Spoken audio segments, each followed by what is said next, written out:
वज़ीर आला खैबर पख्तूनख्वा यमीन गंडापुर के ज़ेर सदारत इजलास में फैसला किया गया है कि 8 सितंबर का जलसा इस बार किसी की हिदायत पर मनसूख या मुलतवी नहीं किया जाएगा। ज़रा के मुताबिक इजलास में फैसला किया गया है कि इस बार भारी मशीनरी एक दिन कबल स्वाबी पहुँचाई जाएगी। मशावरत के साथ प्लान A, B और C तैयार कर लिया गया है। एम्बुलेंसेज, बिल्डोज़र, क्रेन और दीगर मशीनरी 7 सितंबर को स्वाबी पहुँचाई जाएगी, जबकि हर मेंबर कौमी और सूबाई असम्बली को 1500 से 2000 वर्कर्स निकालने का टास्क दिया गया है।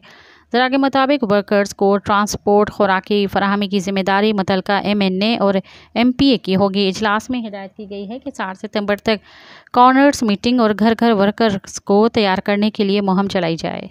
मज़ीद खबरन ऐं तफ़सीलात लाइ विज़िट कयो असांजी वेबसाइट www.awamiNewsHD.com ऐं ॾिसंदा रहो अवामी न्यूज़ HD।